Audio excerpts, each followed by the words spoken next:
Hi, this is Cindy. And Michael. And Charlie, my niece from Part-Time Permies. And Charlie and a bunch of people are actually in our house visiting this weekend. So we just want to, should double check first, make sure you can hear us. It looks like sound is working, I'm hoping. Got Barbados in the house. Barbados. Yes, definitely. Althea from Barbados. And Curie from Texas, built on the Rock Homestead. And Curie got a bunch of watermelons, trying to figure out how she can preserve the flesh. As she's pretty sure she can't eat them before going bad.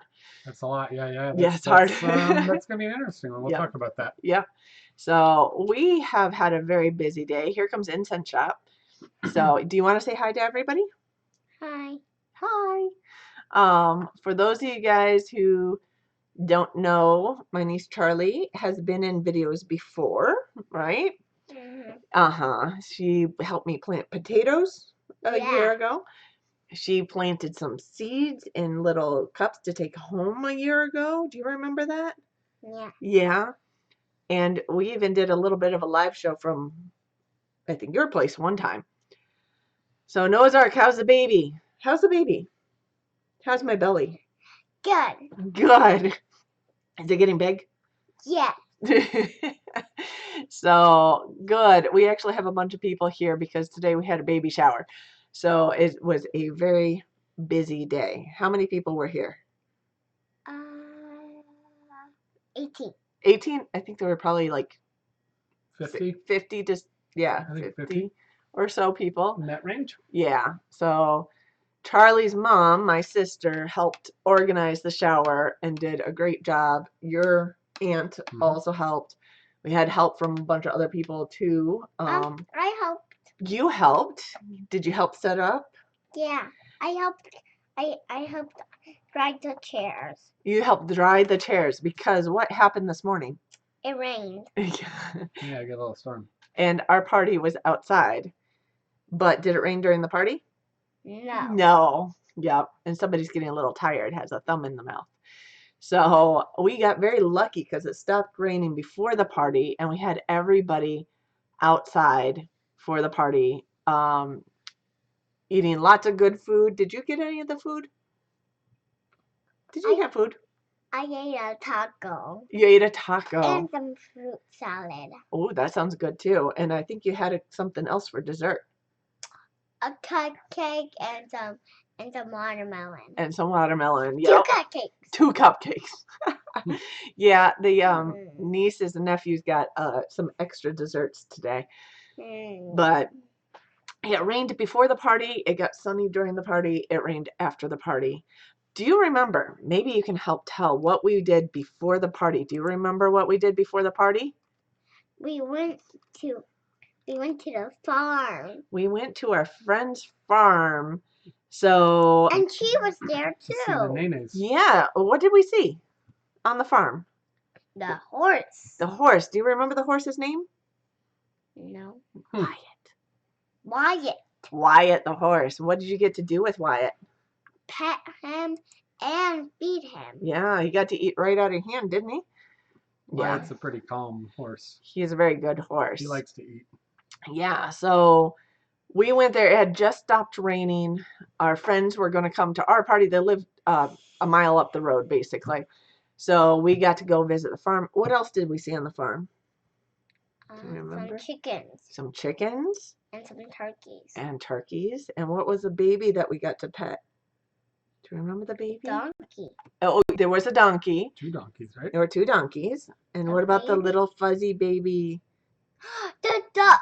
The duck. A baby duck. The mama was being a little bossy. Was being a little bossy, so she had to actually take them from the mama and raise them herself. And there's some crazy sheep too. Yeah, do you remember the sheep?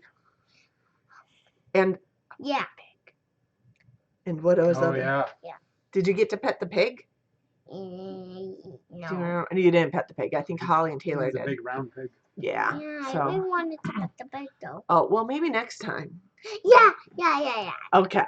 So, yes, our friend up the road has a nice farm.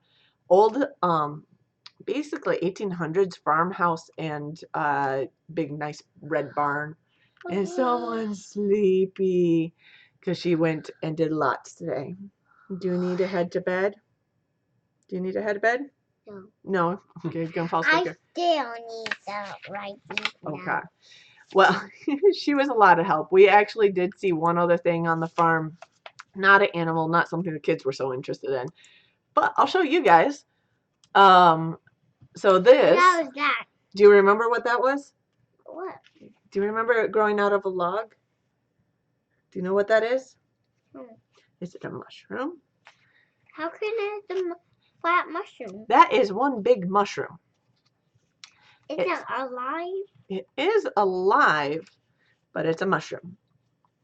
So How can that not be And alive? it grows really fast. it grows very fast, and they say it comes back every year. They didn't know what type it was, and it's called a dryad saddle or a pheasant back, and it is an edible mushroom. So We had some on our show. We were eating them in the a spring. couple months, yeah, Yeah. couple, We yeah. had We went couple morel, really nice ones. yeah, we went morel hunting and found first them. week in May or so, we were running just a little before the morels, but Yeah. we found the dryad. Yeah, so dryad saddle or pheasant back. I made some notes. You made some notes. You want to hold them up and show, because you have to put them basically in front of my face for it to show up. Yeah, she was making notes. And she did actually, everybody was able to leave a, I guess, parenting advice on a card. And you did you had your mommy fill out a card for you. And what did you suggest that I should do when the baby's born? Feed the baby with a bottle. She said, don't forget to give the baby a bottle. So make sure the baby's fed. It's important advice. Baby needs to be fed. But yeah. And diapers. And diapers. And what else? Because you have a baby sister, don't you? Yeah. She got poop. She goes poop. Yeah, I think most people do, including babies. What else does babies need? Jammies. Jammies. And toys. And toys. And then the most for toys and things. It's mama milk. And mama's milk. We're getting horse horror stories. Yeah, I don't mind horses, but sometimes it's good to stay away from things that are unpredictable and bigger than yourself. Unless you have someone who knows them very well. Yeah, I've seen Wyatt a few times. Wyatt's pretty calm. I need to tell you something. What's that? I have ran a horse before. You outran a horse? Yeah, That's pretty darn fast. On it. Oh, you went on a ride on a horse. Yeah. Yeah, well, maybe someday we could do it again here sometime. So I did it here sometime. Yeah. So new people, Linda Taylor's in, and Noah's Ark. And Diana is back here again. Yep. So welcome to the room. We're having a chat with. My niece is losing things. I Okay. can go pick. You could go Take your pens down there too. Yeah. So so we had a lot of people over, and actually, Charlie, can you look at the picture and tell me who it is? Stand up. Look at the picture. Who is that? Finley. Who is Finley? My little sister. Yeah, so I was on baby duty as everybody was setting up. Because your mama had to set up, didn't she? She was working on it. Yeah. Yes. She was working on it. She was working on it. And I forgot you to show you. Yeah, is that the notepad? Your mama put that together with all the advice that everyone wrote down. And we used that for a drawing to give away some gifts. Can I look at it? You can look at it. Yeah. Did you give away my gift? No, I didn't give away your gift because your gift was for the baby. Yeah. Anyway, so we had a lot of gifts you give. Yes, and maybe you can help me with the next picture. Who is in the next picture? This one right over here. The doggy. The doggy. What's the doggy's name? Do you remember? No. Puddin. Puddin. Puddin. Puddin'. Puddin'. How do you spell pudding? How do you spell puddin'? Puddin. Puddin. Which is not how you spell pudding. That has a G at the end. But it's the yeah. southern for puddin'. Which she actually hung out the entire time. Yeah, she got a little nervous. Basically Now and then, outside. but she did pretty well. She basically stayed on the outside, you know, hung out with some of the people she knew. Hung out with you some. Hung out with me some, hung out with your sister some. And did Melanie get to hang out with her? Yeah, she went up to Melanie. She went up to people she recognized and hung out with them. So But she did really well. Yeah, she's scared of kids, isn't she? Yeah, she's a little scared. She actually hung out behind you when you were sitting next to me, but I don't think you realized that. I did. You knew she was behind you? Yeah. Okay. We had lots of food. You said, what did you eat again? Tacos. So we had taco bar. Fruit. And fruit. I didn't get a picture of the fruit salad, but your mom made the fruit salad. Laura and your aunt brought together the taco bar, basically. And we had other things there, too. Mike made... You can't keep Mike out of the kitchen, right? I almost said chicken. You can't keep Mike out of the kitchen. So Mike made two chilies. You want to go through the chilies? Anyway. So, yeah, we made some bean chili. Yeah. I guess those of you in Texas, Carrie can debate whether just beans is chili because it's just meat and chili in Texas. But we did a 4-bean chipotle vegan chili. Lots of peppers and onions and good stuff in there.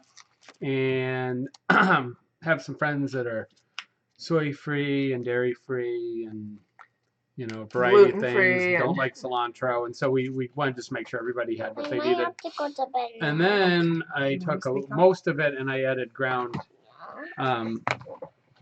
turkey to it, so it becomes a chipotle turkey 4-bean chili. And so I used to make this at a place I worked. We created this recipe, try and lighten things up, and again meet these same dietary needs. But we want to make sure it tasted really good, because a lot of times those things are kind of like they're kind of flat and not balanced, and so try to build it up really good. And so I've been working with this for a number of years and built the recipe. And we even left the beer out of it, because usually we had to put some beer in it, and now with so much gluten-free, I'm like, well, I can't put the beer in it. Yeah, no. We'll save the beer, save the money on the beer for somebody to drink it. But yeah. So we put those out. So that way we had the turkey, the vegetarian or vegan, and then we had the beef tacos, and that made sure that everybody could get something they wanted. Yeah, so had lots of food. We still have lots of food. Mm-hmm. You always have leftovers from events like this, but well, we still have 6 people here right now. We do. So, yes, because Laura's here with her 2 daughters still. Your sister's here. Your parents are here. Mm-hmm. And hi, for the rest of the people who left. Okay. And who's sleeping. Okay. Sounds good, Charlie. So, yeah, so we had lots of food, lots of good food. Puddin' decided she liked the cornbread your mom made. I'm not surprised. Yeah. It's a little bit sweet. It's not overly sweet, but I think with the slight sweetness, she does just fine. Yes. So she was a little too nervous to eat most of the day today. But I was definitely surprised. Noah's Ark said she's being a guard dog. She was actually just hanging out. She didn't hardly bark at she didn't bark at anyone really once things got going. Except maybe Taylor once in a while, who sometimes tries to sneak up on her and try to touch her. And she didn't like that idea because, of course, she's nervous about kids. But, yeah, she did super well. The kids helped out. We'll get back to food in a moment. Kids helped out with the gifts. So, opening presents, of course, is always Christmas in September, I guess, this year. So they like that. We had, I'm trying to figure out where I am. There we go. Puddin' also hung out while we were opening gifts. And here she is actually between her 2 mamas. First mama and second mama. So your sister was the first mama. And then she came to our house about a year ago. And we have a question, Charlie? Yes? Oh, I'm sorry. I forgot to give you your mine. security blanket or actually jammies. So yeah, and by the way, she is headed to bed, but she forgot to bring her nightie. So I just want to show you what she's actually wearing right now because I know she's not tall enough to show on the video. This is what Charlie's wearing to bed tonight. Part-Time Permies t-shirt. So t-shirt for me, nightie for her. Anyway, but yeah, it was super, super busy on that. Trying to see what we missed here. Oh, talking about horses biting. Never been bit by a horse, thank goodness. I've been around horses a bit as a kid and actually haven't been bit, although I do know some people who were. There were a couple horses at our summer camp that did bite, but never got any of them. We had one that liked to roll. You've been bit by a St. Bernard accidentally. I've been bit by our own St. Bernard But you stuck accidentally. your hand in the way. Yeah. So. That was my own fault getting in between trying to break up something that, yeah. But never by a horse. Cousin's neighbor had a horse. My cousins were feeding the horse grass through the fence. Clearly wasn't taught how to hold the, yes, you got to hold, we were trying to make sure all three kids were holding treats in their hands very flat. So, yeah. But the horse does pick it up with his lips. So he was actually very good and very gentle and loved all the attention. So Wyatt and the kids were really good. Yeah. I think the kids were actually slightly nervous of the horse initially because, you know, he is really big, but they love horses and just thought it was an awesome idea. So I'm glad our friend was able to let them join. She likes to, she's pretty busy, but she likes to do sort of petting. Sometimes she'll have kind of open call or whatever and just, you know, when it works out. Yeah, it's really nice. Yeah, when it works into her schedule and have kids come over to visit, it works really nice. Okay. So, yeah, I mean, and she and her kids came over afterwards, and I'm actually trying to find a picture here. There we go. One of her kids found this on a chestnut tree in back, and brought it to show us. It's a stick bug, of course, and I haven't really seen many stick bugs around. I don't know if I've seen any around here. I've seen praying mantises once in a while, but found it on a chestnut tree. He found chestnuts and learned that from our. I didn't even know that we had chestnuts till I saw it. I was like, you know where it was? Yeah. Not on the trees by the chickens. He was back on the path. The one we the found. Wild one. I found. Oh, that one makes sense. Okay. Yes. Because we were like, wait, that's a chestnut. Yeah. Okay, we got to go see if there's more. Yes, we do. So we have a small wild chestnut tree on our path, which we noticed this spring when we were putting our chestnut trees in the ground. Wait a minute. Like, because the ones we were putting in the ground had the flowers on it, and we're like, wait a minute, there's one of those on our path. Yeah, I almost forgot that. I know that one's there. So we had planted a few chestnut trees, and then we had one on the path, and then Austin went and found it, and he didn't know what it was. He brought the nut back. Yeah. And Kelly had him ask Mike. And I'm like, I think it's a chestnut, and then I was like, wait a minute. Was it you or Mike Hogue that told him? No, I think it was me. Okay. I assumed it was Mike Hogue. Yeah. But yeah. No, but that was a hazelnut, not a chestnut. It's a hazelnut. Was it hazelnut? He said chestnut. Yeah, because I thought it was, but they're in a burr.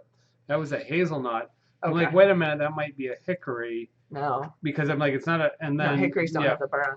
Well, this didn't have a burr. It had a spike on it. Yeah, it had a little cap on. And my uncle's there was like, no, I've got American hickories all over. It's not, and I was, so yeah, it was a hazelnut. Oh, no, it wasn't. Hazel. No, hazelnut doesn't have that thing over it. Hickory, maybe. He didn't show me a. Okay. It did have a thing over it. Not all the way around it, but a little mohawk. The chestnut has a big spiky ball on it. Yeah. Well, so it was a hazelnut. Okay. But that's why I was confused because ours are so young. I didn't expect they were bearing, and I kept looking at the leaves. Yeah. Anyway.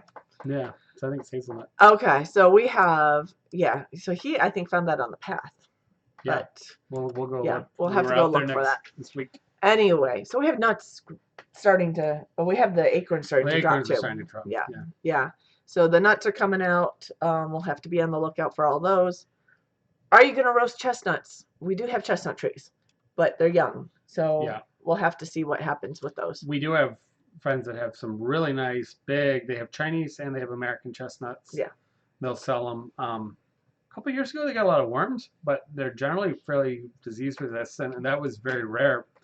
But we do buy them and do roast them. Yeah. Yeah. So yeah, we're gonna have to start more foraging in the back a little bit and keeping our eyes open for the nut trees. Seasons are changing slightly. Yeah. So although the other things we have in back, actually, funny thing is Nabi was here too. I didn't get a picture of her. She was just here for a little bit, but she went for a walk in our backwoods and came back with a little bouquet, basically. And she goes, "Here, make some tea." It's a bouquet of white pine, so it has a little bit of, let's see if I can get this to face the right way. It has a little bit of white pine in there. It has a little bit of red clover. It has some goldenrod, and it has some sassafras. And she comes back with a bouquet of foraged items and says, "Here, these are great to make tea. You should go make tea with that." All from our backwoods. So there are quite a few things. She's been through our backwoods one other time a few years ago, but yeah, it's hickories are dropping nuts in mid-Michigan right now. Yeah, I don't think the nut was quite ripe yet. No, it wasn't. It was getting close, but it was not. Yeah. But yeah, so we have a lot of stuff in fall foraging that's coming out and ready to harvest, and as well, you could do the, of course, sassafras root for root beer, which we have some downstairs. Don't we? Yes, yes. Yeah. Oak trees have to be 50 years old to produce. Before the produce. So we have a number of varieties of oak trees. Yeah. They'll start producing probably at 15 to 20 years, somewhere in there. But we have ones that are over 50 years old on our property. Yeah. I don't know. Oak trees do have to be pretty old to have. But they take a long time. But we get. But we have some that are probably in the 75 to 100-year range. Yeah, we do. And our neighbor across the street has some that are well beyond that. Yeah. They're huge. Yeah, and they're very old. Yep. Yeah. So we have some white oaks and red oaks around property, mainly on the property line, which is probably the reason why they're so old, is they just kept them. We have on some the in the back line. for us too, but yeah, the biggest ones are on the old farm property lines. Yeah. We had a couple pretty good sized ones that fell over in windstorm this spring. Yeah, back in the woods. I mean, they were fairly matured. Yeah. They were 16 inches across already. Yep. I was looking at them going, we should be trying to inoculate those with mushrooms, because that would be. Yeah. We should actually try to inoculate some of those fallen trees with mushrooms. Prickly pear. Prickly pear. Some varieties grow here. Yes, there is. I think 1 or 2 varieties that actually grow here. We tried planting some, but we didn't exactly put it in the right place, so we'll have to try that again near us. But they like the sandy soil in our area. They'll definitely tolerate the colder weather. Yeah. Now the -17 we got this last year, I'm not sure it would have. But they're native to the area, so I think they're fine. Yeah, so those are, running through, I think, most of the pictures there of what happened today. So, I mean, all of this week was really in preparation for that. Cleaning and getting ready. So didn't get much else done for videos and such. But it did, I think, went well. And a lot of people hung out. A lot of different people. We had people from the permaculture class I took. We have Mobby from foraging. We have, actually, Kelly's farm has been in videos with Charlie about a year ago. Gosh, a year and a half ago. 4 cousins, but 3 cousins and 3 of their families. 2 more of their families that I haven't probably seen in 3 years because we're all so busy. We just never get together. So it's a good opportunity to make enough reason for people to all come together. So we were missing a few people that were busy, but yeah, I definitely had a bunch of my cousins and their kids, and I really haven't seen them for like 3 years. Yeah. So. And I think, did I get it? No, I didn't get it in here. You had a couple chefs here. I mean, there were like a ton of different people. Foragers, permaculture. Farmers. We had some farmers market farmers that were going to come, but some worked the Sunday market and the Saturday market, and they're kind of out close to here, but they were so exhausted. One, I got a text like, I gotta go home and take a nap. One of the guys, he's like, I can't do it. Yeah, I And know. so, but we had a bunch of food related people and local friends And neighbors and all that. and we had a bunch of neighbors. And someone who's usually in the chat room who's not in the chat room tonight is actually sitting behind us with Puddin' on the couch. Do you want to come say hi real quick? So those of you guys who have chatted with Mike's mom, Kara. Hi, I'm Kara, Mike's mom, and so you can see what I look like. I'm usually in the Chat room. So. Chatting with everybody. Yes. So yeah, so she was able to join us. Your dad's here. A lot of people are here today. And of course a lot of people were here earlier today. It was a great party. Yeah. Yeah. And thank you for helping out and making cornbread and fruit salad. Cornbread and fruit salad and Yes. other things. Yep. Yeah. So, and I think there's a bit of a delay on things. Yeah. So I've sand in a bucket for once or twice. It gets icy every year. Mainly have rocks, yes. Yeah, we do have salt that we put out for that. So yeah. Most people are leaving tomorrow morning. I've got a big class. I'm changing gears from market to a party to teaching a community class tomorrow night, and we've got a big night market this week too, or once a month Thursday night market. So it's a real busy week. Busy and week. I've already got lots of orders rolling in for Tuesday. So yeah, we're loaded for another week to come. Yeah. So got lots of projects and things to get done. Yes, and I will actually try to start working on the next video as well, because I obviously didn't get anything done this week because of all the prep. Meat chickens are growing like crazy. Oh yes, we had actually the kids were out there with the I hardly saw the kids the whole time because we had in the fenced-in area we had all the tables with the food and everything. Puddin' was hanging out with us. Most of the adults were in that area. And then the kids were in back, so they were playing on. They had a bunch of stations set up with some games and some coloring and, bins of rice with like find a baby. Did anybody do the find a baby? Yeah, Charlie and Alice did. I know. Play structures there. My dad put some new steps on and replaced a few boards. It's just been weathered. We really haven't. Well, the last time we kind of checked that everything was good was for the roads, and we've had relatives here, but not a bunch of people, so we had to do a little maintenance on it. In fact, one of the people who came to the roads, who came today again, was Chef Sean. Sean, that's right, he was at the roads. Yeah, I put an email out. I was pretty new in town. Put an email out to our chef group saying, hey, I just took over their mailing list and said, hey, we've got this really cool national guy coming out. He's going to be out on Sunday if anybody wants to come out. And two chefs were like, well, we didn't even know. We just thought we'd come out. And because they're kind of done on Sunday afternoon after their brunch. Yeah. And they just came out and helped. And we were making, he's over me make sausage and and so he was out. So he's been out twice. He loves coming out here. His brother and partner lives out in Pawpaw. So he might have been heading out that direction too. I don't know. Yeah. So he came out and hung out again today and helped out with linens, and he's just like the nicest chef I know. I think. Helped me up with the kegerator equipment and a couple inside things. Hey, you need this? You got anything we can do for you to help it go smooth? And absolutely. And like, do you have a kegerator? Because we had a little beer on tap and I was like, no, I don't. I keep those things at my house. He's like, here, let me clean this one out, and sends that over. Yeah. And so let us borrow things from the restaurant, which is awesome. Yeah. So part of their catering stuff, and so that was great. Just made it nicer than it would have been. So yeah. And then we had another chef who came out from a farm to Dable. He used to live in Texas for a long time. Lived in Austin. Okay. Yeah. He worked for the gastropubs and the brew pubs and that whole Austin food scene. He's been out here for a few years, and I know all these people through our professional, chef club. We get together and do things once a month, and so they were hanging out. Yeah, it's just a lot of fun, definitely. And actually, we can still do Ask the Chef today, you guys, if you have questions. But we had a watermelon question. Yeah, we did have a watermelon question. What was the watermelon question? What to do with a lot of watermelons, or how to preserve them? Yeah. You did pickled watermelon, that's right? that's a tougher one. So the fruit, you can juice it and freeze it down. You can ferment it. People make watermelon wine.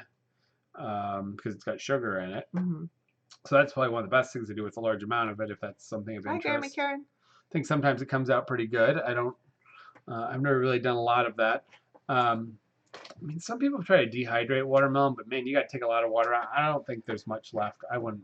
Yeah, make some leathers Yeah, or and something. you usually have to. Yeah, and you really have to sugar it up and do things. And again, I've never done it. I wouldn't recommend that. So even like pureeing it or freezing it, it seems like it takes up a lot of room.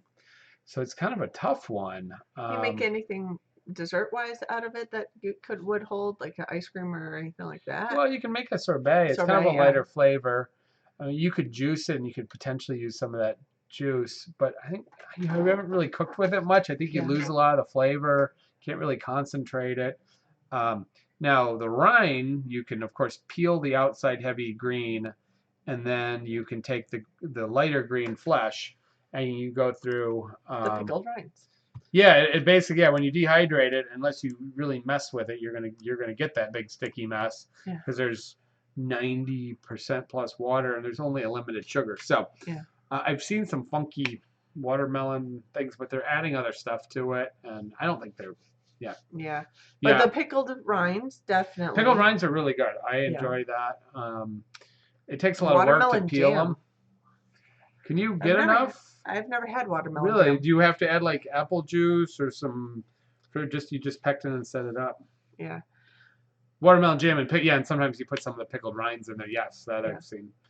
I mean, you can make agua fresca, where you basically puree up melon or other fruits, but frequently melon, and you slushy it with a lot of ice and some sugar or honey, and you cut it so it's it's partially fruit juice, partially some water and ice, and you drink it as a very refreshing summer drink. We would do that in the kitchens when it got up towards 100 degrees out, and the kitchen was just crazy. Usually, Stat would put out a big container of an aqua fresca, and so that's sort of nice. It's lighter than a juice. It's too hard to drink juice in the heat. A heavy juice like an orange juice. So cutting it back, and that'll work if you have a big bunch of people and pureeing it.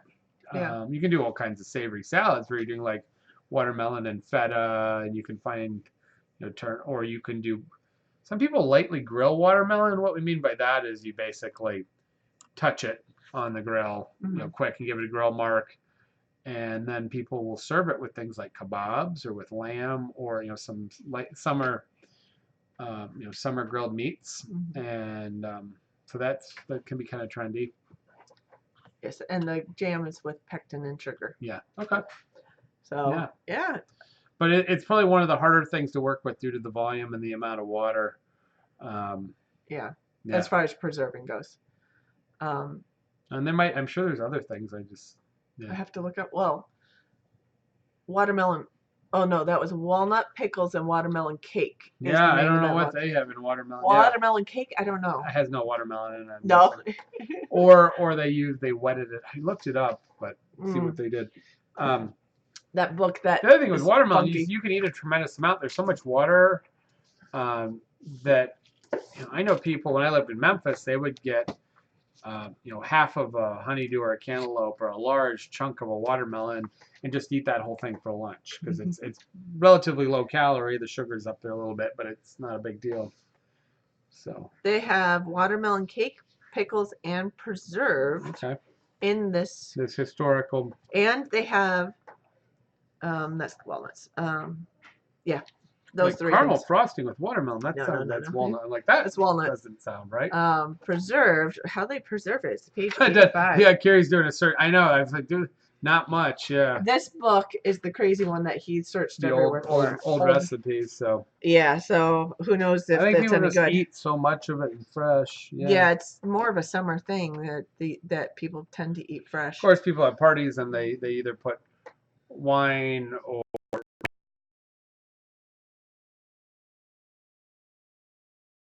And leave it and then serve it, but that's preserved watermelon in place of citron for cakes. That would work.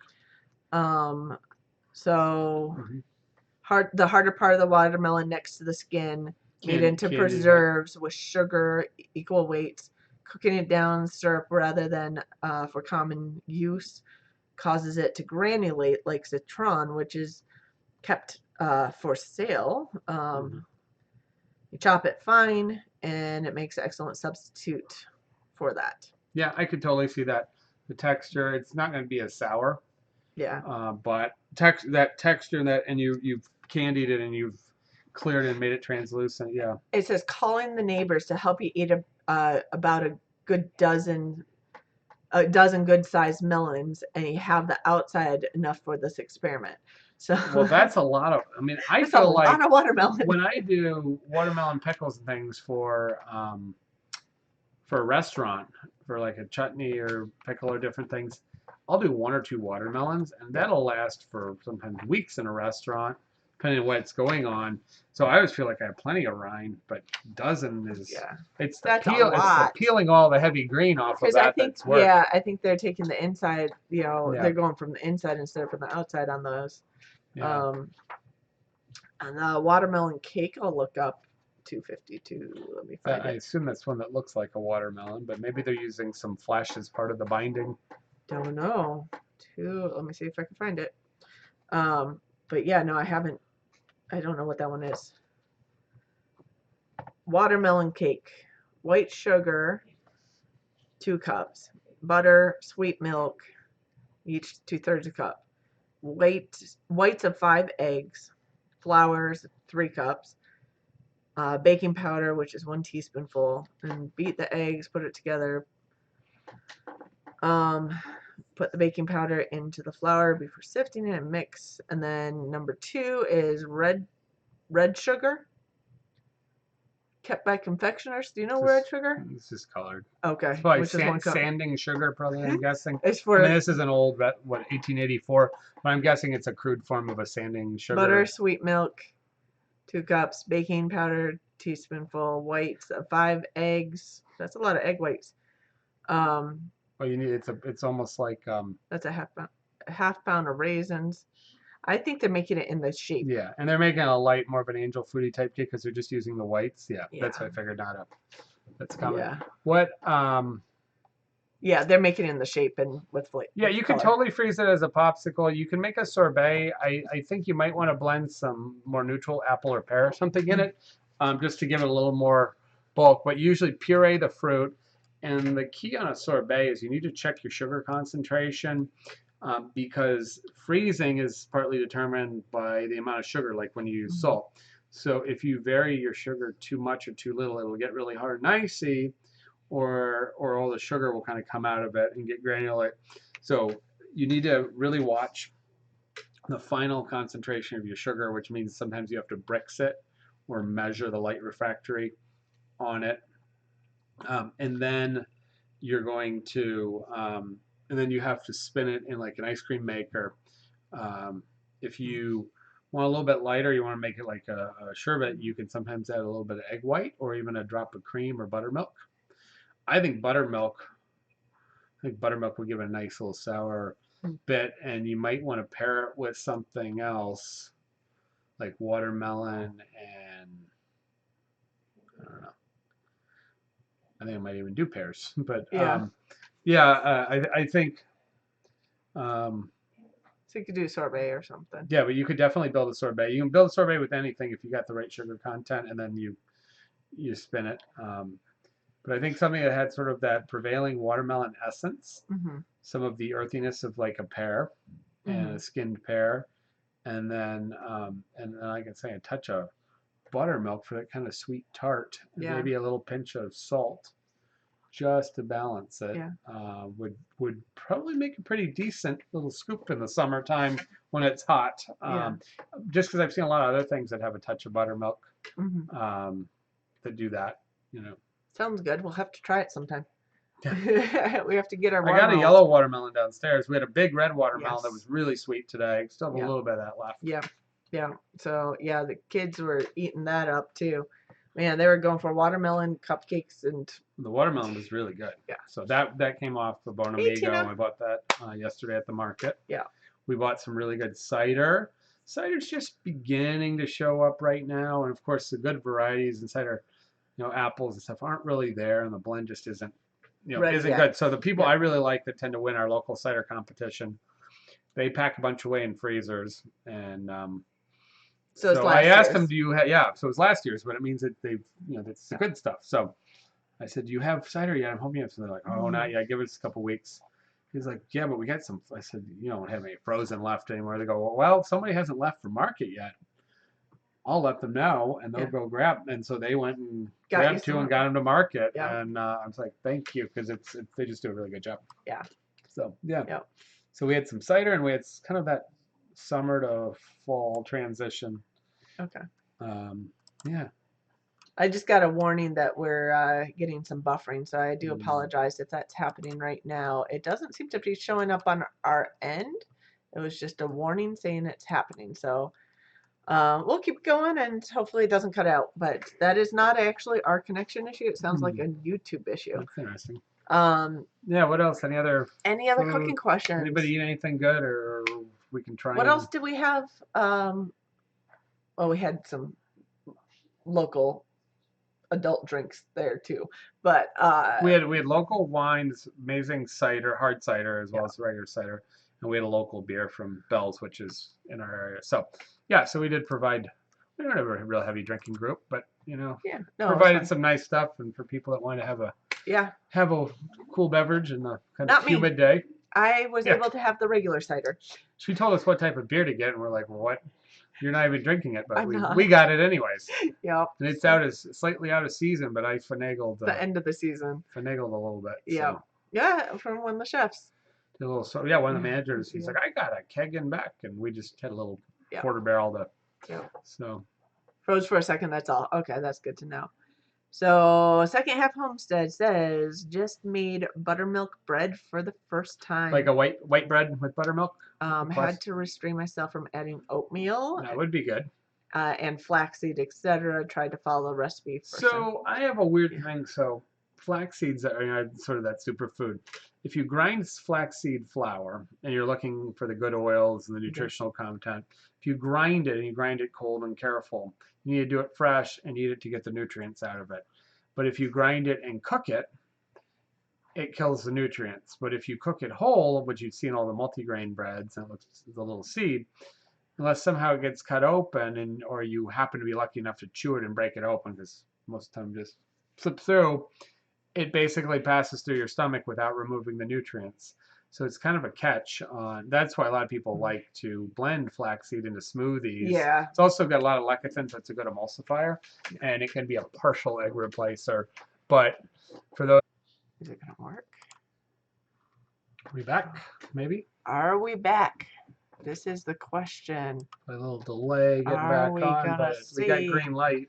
We have a green light now. If it connects in, is the question. There we go. I think we're back. Maybe. I think we're there. Yes. Are we back, you guys? I think we had a delay coming back, but I think it's working. Maybe. Give us a confirmation if you see this. I think so. I think so.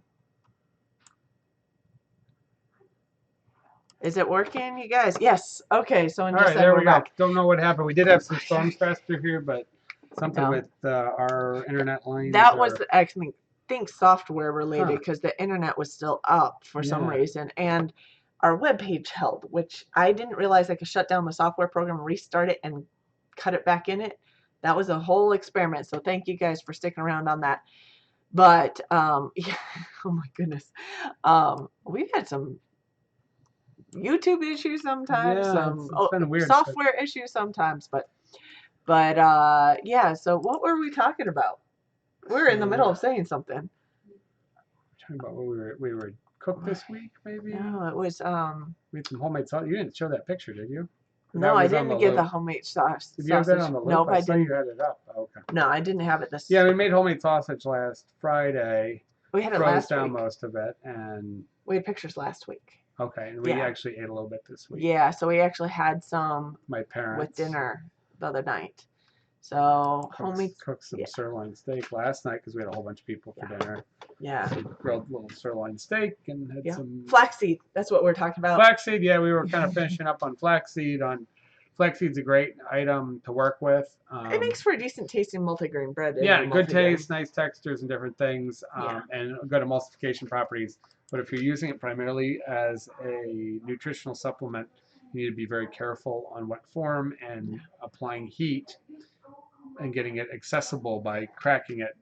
So heat breaks down pulverized Yeah. flaxseed, unfortunately, quite quickly. So yeah, Carrie had to refresh the page, so hopefully that Yeah, so I works. don't know. I'm sure we lost a lot of people, but Yeah, that's all right. we're kind of You're actually getting people back. good. So other questions on cooking for tonight? We have 10 minutes. We're actually wrapping up early because we didn't have a whole lot going on. Unless you want me to go back to that dryad saddle, you guys. That mushroom. I didn't do research. Nabi says it's medicinal. I'd have to look that one up. But I know we've eaten it before. It's slightly medicinal. It's a low-level medicinal. Yeah, she said. And it's also, when young, as a fairly high level desirable for, and a lot of people really Edibility. enjoy it, and we thought it was pretty Yes. good when we had it.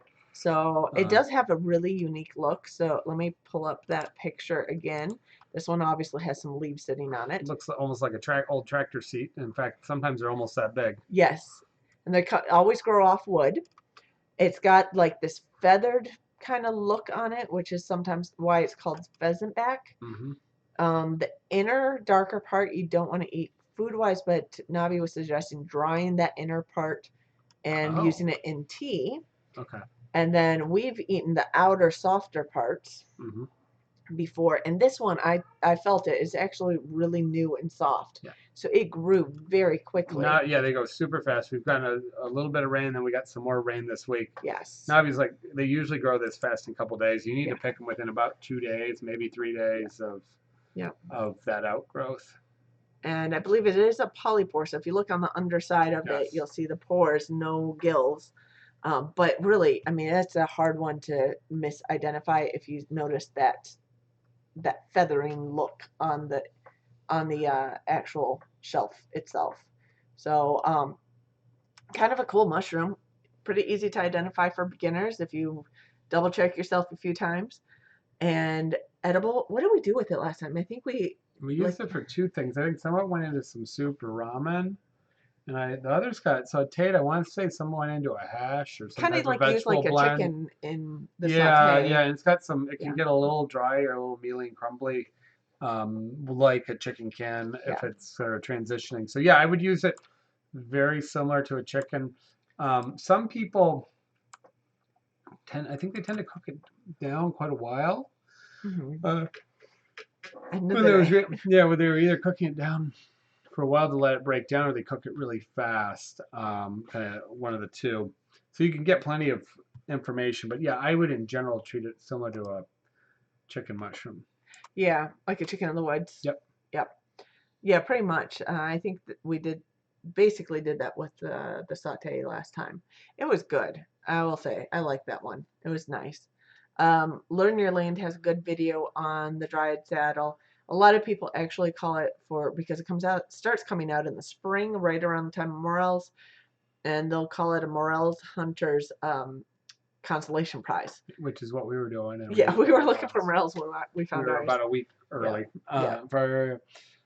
Questions about what I need to do with extra things, not pastry. Yeah, we came up with quite a few items. Other people came up with things, or you can make a soup like an egg drop or an aglio limone, where you take either egg and lemon juice to help stabilize it, or egg cream, heavy cream and lemon juice, and you can thicken that, or you can make sauces like some of the Greek sauces, or you can do that. It's called you can liaison egg yolk or whole egg, heavy cream, and again lemon juice, white pepper, and you take like a blanquette, which would be a white stew, typically made with say veal, or possibly you could do it with like a young spring lamb or rabbit, and you would take that stock and you'd strain out all the cooking vegetables and herbs, and then you would make this liaison and you would stir it in and bring it just to a simmer, and it will thicken up and strain. You get this super rich, thick finishing. It's a very, very old school people. It's kind of heavy, but it's, and another thing you can do is you can make like soul bonne femme, I think it is. So you do the same thing. You make a cuisson, which means you poach the sole with some shallots and light salt and pepper and some white wine. put it in a pan, you cover it up with a cartouche, which is basically a paper lid. You cook it off, or you do it in papillote where you roll it up. And if you get any of the juices coming out of it as part of the cooking, you remove the sole and then you strain that down, or you cut up your shallots and things so small that they're all edible and very tiny, and you can mount it with heavy cream. But you can also do that liaison, and you can mount it. Tartness, lemon juice wakes it up. The heavy cream and eggs thicken and enrich it, and then you put it. And that's old classical French. You rarely see that in restaurants. A little bit hard to do, but when you perform it correctly, it's actually amazing. It's really, really tasty. So go saucy. Yeah, so I mean that's just kind of that's out there, things that people don't think about. Go to your classical cooking for a lot of how to use the eggs. Yeah. Hollandaise sauce. Yeah. Hollandaise. You can do savory bread puddings, which I think we talked about before. Taking your leftover breads or starchy items, making basically similar to what we do as a stuffing or dressing, and you can mount it with about 50% egg, 50% heavy cream, or half and half, or even milk. Soak it, and then bind it, and you can put in things like sage and pepper, black pepper, and celery and carrots, and you can set a savory bread pudding. And I would serve little, like in muffin tins, I do individuals, and I'd put it on a plate and serve it with like chicken, or it's a real dressed up way to serve poultry or game meat, rabbit, duck, whatever. And you could put in cranberries, you can put in apples, you can do all kinds of stuff, and bacon lardones or fat. So bacon's always you good. don't need so many eggs, but you can use a bunch of eggs doing that. Yeah. Hollandaise, of course. Yep. Yeah. Hollandaise, béarnaise. Your classical egg emulsion. You can make mayonnaise. You pretty much use yolks on that, but you need like 1 yolk for 2.5 or 3 ounces of mayonnaise. So you use a lot of oil and very limited eggs. You can end up with a lot of mayonnaise. Yep. Homemade mayonnaise is pretty good. It doesn't bind quite as tight unless you're really careful with it, but you can get a lot more flavor. And actually, if you look at classical cooking, there's all kinds of lists of mayonnaise, and by adding things to make them into, adding saffron, adding tarragon, adding many sauces are derived off of.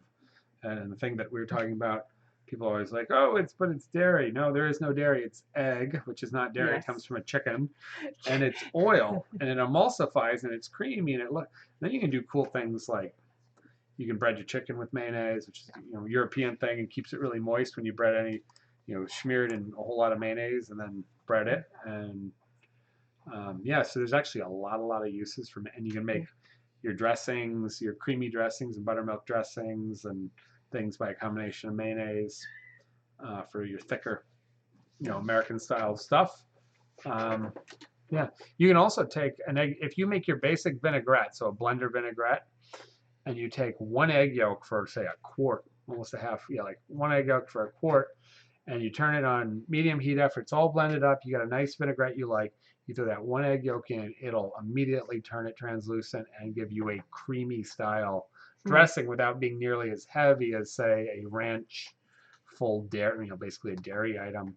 So you can make like a creamy Italian or so that's a nice trick. People don't realize how easy to do that, or to slightly thicken and bring together a thinner buttermilk dressing. I like the way Carrie thinks too. With deviled eggs, I do deviled eggs in my omelets with almost anything from the garden, but you can only eat in a way so lots many. of deviled eggs. You can do lots of dumplings, and in fact, you can do things like malfattis, which is an Italian thing where you typically chop up a whole bunch of spinach, squeeze it out really good, and you bind it with eggs and a little bit of flour, and sometimes a touch of soda, not always. And basically, the air from the eggs and the whipped eggs and you spoon out these malformed dumplings, and you'll put them into soup sometimes or broth, and they form this dumpling, but it's lightened up with all that spinach in there. And so that's egg flour and spinach, and then you can make something like a nice chicken stock base, and you can really enrich your soups that way. It's really low food cost, a little bit of labor, really low food cost. Tina says, is a leg of lamb from a baby or full-grown sheep? Legs of lamb. Lamb is, I believe, under 2 years of age in the United States. and anything above that, it's either 2 or 3. I think it's 2. I have to look in my meat book, but anything above that would be mutton. But our like for gamey, lamby meats is pretty low in the United States, Yeah. so all that mutton and strong gamey lamb really goes overseas. Yeah.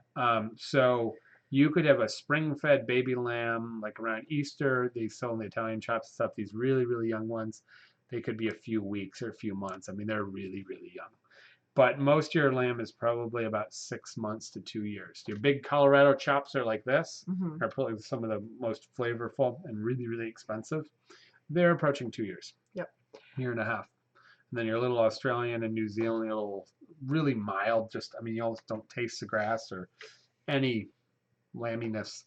A lot of them are, you know, it somewhat breeds, and they're all, some, you know, they grass fed pretty much. Yeah. New Zealand's like all grass fed. Australia's grass fed or grass grain combo. A lot of the Colorado and the big US has some grass, but they have a lot of grain. Yeah. So a huge difference in profiles.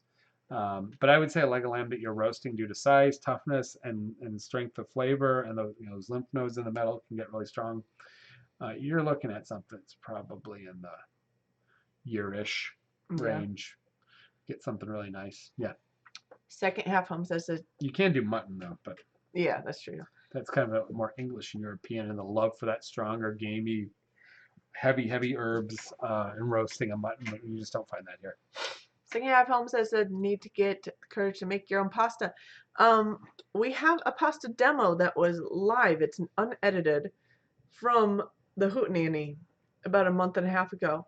Really simple recipe, and the kids were making it. 1 pound of flour, ideally semolina or semolina 00 blended, 50-50, but you can use a high gluten bread flour if you need to, or even all purpose, and it's going to be roughly 5 large eggs stirred together. If you want a pinch of salt, you can put it in there. That's it. Make it firm, roll it out, rest it. You know, knead it really hard for 10 minutes or so until it comes together and doesn't stick to your hands. Let it rest, ideally on the counter unless it's really hot, for about 20 minutes. On a few small balls or press down discs, covered so it doesn't dry out, and then roll it out as thin as you can get it using some flour so you don't have any sticking. Roll it absolutely as thin as you can get. It always is thicker than you think. And then you can hand cut it, or you can use other forms of cutting, but you can get a ribbon noodle or something, you know, Or very little home squares style. Yeah, I've heard a couple of people refer to the squares as rags, which is, I think, that'll for the second person.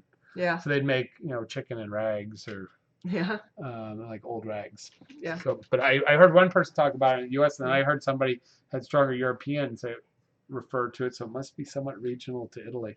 Yeah. But of course, cut, you know, squares. So there's a lot of labor and some handwork, and you can find plenty of directions and videos. I do something a little different commercially, but that is your classic homemade pasta. Yeah. Yeah. Cheap, easy, just needs a little time, and it does taste very good. Use it within 2 days. And it's another thing you can use eggs for. Yeah.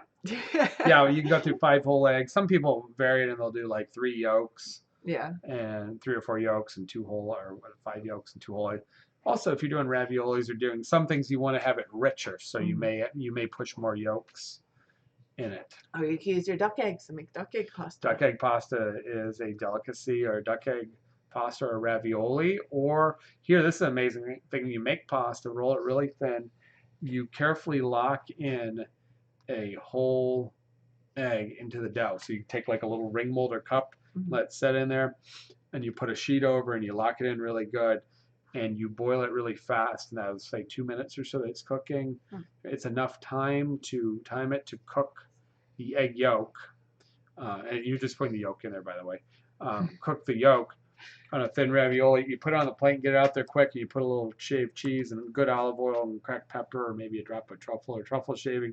When you break it open, that egg yolk just oozes out. And it's like a warm, runny yolk coming out of your pasta. Kind of reminds me of a pasta version of Scotch eggs. Yeah, so Scotch eggs are usually Sausage. not runny. No. They're usually either creamy in the middle or cooked. But yeah, hopefully more. That's another thing you could do with your eggs, though. Scotch eggs. Scotch eggs, yeah. So sausage, pack at least a 1/4 inch or so. You can you're going to soft boil your egg Mhm. and chill it. Remove so it's still nice and runny in the center, but firm enough you can remove the shell. Mhm. You do that, or I mean, I guess you could poach it too, but and then you're going to pack at least a 1/4 inch of sausage, ground meat sausage, around it so you have enough buffer, and then roll it in breadcrumbs. Some people bake it, but traditionally you fry them, Mhm. and you deep fry them. Again, it warms the whole thing back up. The center is still a little bit soft, and you cut that open. That's like one of those, or maybe two, is dinner in itself, because it's heavy, and it's heavy protein. But a Scotch egg as an appetizer or bar snack or dinner, Yeah. home dinner, it's a phenomenal way. And since a lot of us either make our own sausage or have pretty decent sausage running around, the cost on it's not, the skill level and the cost isn't a big deal. And if you want to brown it off and cook it in a cast iron, or start it there and finish it and not do a deep fryer, that's fine. And we have a video on that one too. Yeah, I did that a long time ago. Scotch Yeah. eggs really took on popularity a number of years ago after the brew pubs, the gastro pubs, and people just, because it was easy, and the European just grabbed onto it. So Trying to figure out a future meat source. So yeah, I mean, a future meat source. Well, yeah, the lowest input for the highest yield of high quality protein is rabbit or chicken. so and probably the easiest to work because they with grow them really fast, they yield lots of young, and they breed very quickly. Their live weight, if done with the correct breeds and quickly, is about 1 pound of feed to 1 pound of meat. Of course, they take in water and other things. So on those young ones, you can go, it's about 1 to 1. And so that is your easiest, cheapest way to lean, high quality protein. Then the next big one that I'm aware of, you also have cuy, which is more of a Latin American thing. Cuy is sort of like a domesticated guinea pig.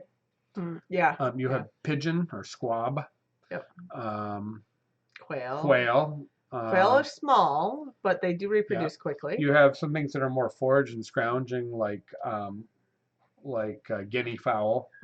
And then you move into things like hogs, which still grow very fast and put on lots. You can use everything from the bones, the gelatin, the fat. Yeah. So I think there's no more versatility than a hog, but they're gonna, what are they, like 3 pounds of grain to feed to 1 pound of meat or something. I don't know. It's much higher than the poultry and the rabbits. Yeah. So that's kind of how you scale up. Your other most versatile things in that range are going to be sheep and goats, based upon your feed and climate. That's why most of the world eats poultry, sheep, and goats. Yep. Or harvest seafood, if available. Yep. Mussels, clams, scallops, those type of shellfish are your super highly sustainable, rapidly replacing that in short supply and high in protein. So coming from forage from the sea, that's your go-to, not necessarily fish. If you're near the water. And clean, good sources. Yeah. Or you bring them in. So lower level, but high protein. Yeah, it's a good question. Trying to see if we missed any other questions. Just find it difficult to make without trying to add spinach or kale. Okay. Done with rabbit, tried that. Yep. Process. A lot of people dogs hate the killing process. Yeah, that's hard. Would prefer to get into We have pigs not and done either. cows. We've contemplated, and we may do a couple of hogs. Have a lot of friends Eventually. that do them. I get foraged hogs and things from other people. Yeah. And of course, the nice thing about a hog is you can get them at many points through the year. They grow in 6 months or less, or sometimes a little more based on breed. They have a variety of feeds and forages and things that they'll eat based on their breed and their conditioning. You can really take them at any point. You can go from a suckling pig, which is almost an individual or for 2 people, to and you can take a pig at any point. Now, is your maximum ratio of time and feed and everything to meat is probably commercially is at 200 pounds, 215 pounds. It's commercial, but you can get much bigger than that. But you're doing a lot of times you're doing a barbecue. People call in there, I want a 30 pound, or I want a 20 pound for a table display, 30 pound, a 50 pound, an 80 or 100 for a party. Mm-hmm. It's hard to roast it. Too much over 100. Once you get into a 200 or bigger, it's a lot. I plan for a pig roast, a big deal party pig roast. I plan a good 1.5 to 2 pounds of raw meat per person, because you have a lot of water loss and dripping. You have skin, you have a lot of fat, you have a lot of bone. So you're going to be up around and people tend to eat a lot of it, pulled or whatever, even with everything else. So I plan almost 2 pounds. So if you're having 100 heavy eater people, I would plan for 2 80 to 100 pound hogs. I would prefer that over a 200 pound hog. Run 2 spits just because it's easier to handle and cook. Yeah. But yeah, hogs for home use, you can take them at so many points. Do I want a huge ham for curing? Do I want some big chops, or do I want something that's manageable for grinding? And I have a time limit where I need them off property, or in my schedule, or we're really hungry and we need to put it away for winter and have a good meat source. So hogs can be taken. It's a lot more flexible when you take them compared to maybe some other animals. Yeah. Yes, many people pay other people to process their hogs. You're going to probably have to trailer them or find somebody that can trailer them. If it's simply for you and you own it and you haven't it processed, you can go to a USDA recognized but not inspected. And a lot of deer processors out of season will do it. If they're open, do not go schedule them in frequently. If they're doing tons of deer in the fall, they're probably not going to mess with your hog. Yeah. Many other local processors will do them, and some will give you a choice of USDA or no. They may have 2 different cutting rooms. So a USDA inspector, they're gonna watch it and they're gonna stamp it as fit to eat, and that's gonna be, if you're buying it from somebody and you haven't pre-bought it live, or you want to sell portions of it to other people that haven't bought the whole thing live, you're going to need to have it USDA inspected so that you can trade it. It can be sold as trade. But there are many people that will. You can take it live to them, and then they'll turn it around. Usually, they take it in one night, and they'll have it back to you in a day or 2 days. And they will do all the process. They either give you everything, give it whole. They'll process it. They'll make sausage, bacon. They don't always do a great job. I recommend doing some of that yourself, sort of working your way in so you know it. Yeah. I think you get a better product. They're not supposed to give you anybody else's. It should only be your animal. And the other thing I would watch out for is if you want the skin, you want skin on for roasting or for skin on belly. Some will do it, some won't. Many places don't scald and scrape. We had a hard time finding that. Many will just skin it, but they also skin it so fast they don't really care. Sometimes they kind of hack it and they take a lot of fat off, and I'm like, hey, what are you doing? We want that. Yeah, Yes. that's part of the project. I bought that. Where did it go? Yeah. So be very aware of your need for and desire for skin and finding the processor. So yeah, I'd say most people actually process off property and pay processing because of the somewhat skill, the equipment, and the time it takes, or the lack of desire to kill their animals. Yeah, and it's hard I think it's a little bit harder for people to get into that on mammals when they get more attached to the animal too. Yeah. But it depends on the person. But if you really want to get into some of that, go by Justin Rhodes's video on the hog processing, which I did the class. He did the video. I actually haven't watched the video. I don't even have a copy of it. I should go watch it. We did the 3-day on scald and scrape kill on farm and why we do it, and it's somewhat I think cost. he might have made that one public. It's either that or it might be in his members area. I don't think he sold it like the beef one. Okay. But I'd have to A double lot check of it's on that. yeah. No, I did see portions of it. No, he released a lot of portions. And Meg Holler did the editing, most of the photography and editing along with him. Yeah. And so we talked a lot about why he wants to do it on farm. He wants to control that it's organic. He wants to control that it's safe, humane. He wants to cut down stress. So the animal is perfectly happy till the moment that it gets a bullet. Yeah. And then it very quickly, it's all done, and then we're processing. So you have the least stress and loss of quality. You do cut costs, but you do add a lot of time. Yeah. And you can cut, people are worried about their footprint. They're worried about, are people going to mess with it? Are they going to be able to make sausage that meets their quality? Yeah. It was public. Oh, was it? I Yep. should go back and watch it. Yep. I mean, I was there. You did it. I didn't see every part of it. We were lots of people doing lots of things. Yeah. But that will give you a lot of primer on learning to make choices. And my big thing is start wherever you want and end wherever you want. Yeah. We've got a guy here that's selling hogs. I just got an email from Adoba, and he gets heritage, specially raised, amazing hogs, and he picks the farmers. He sends it to slaughter. He sells it to you. He takes a small premium.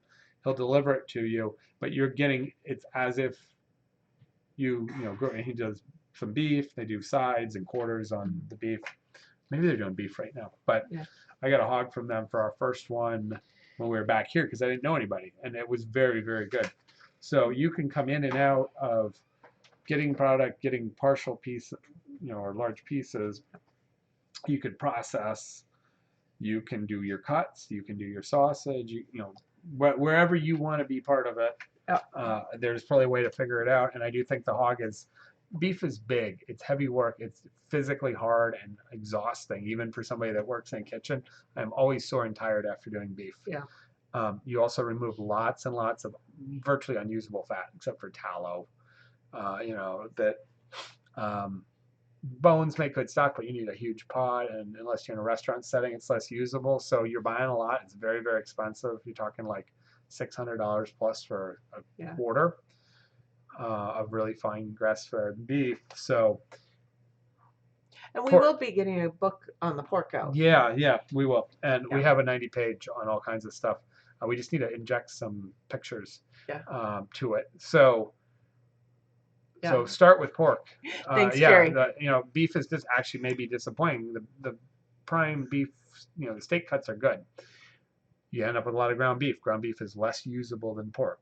You can use it. It's just, you can. It's a little less flexible. So I always say start with all around size, cost, and ease of use. Start with pork. If you get really comfortable with that, consider doing partial quarters or sides of beef.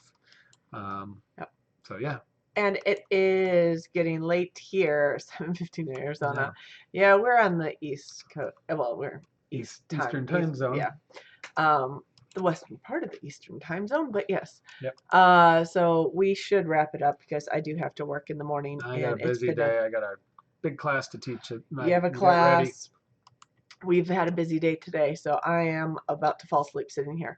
But it was definitely good discussion. So we will be back next week. We will have more time to prepare, and for this, and I will attempt to get a video done this week, at least started and hopefully done before next week's show. So, and that will be, I'm working on the new meat shaw. Okay. Not meat shaw. That's kind of Justin's name. It's not a meat shaw. It's the new tractor coop for the meat birds. And the birds have been in there for a few weeks already, so that's done. We have to make one adjustment to it. Yeah.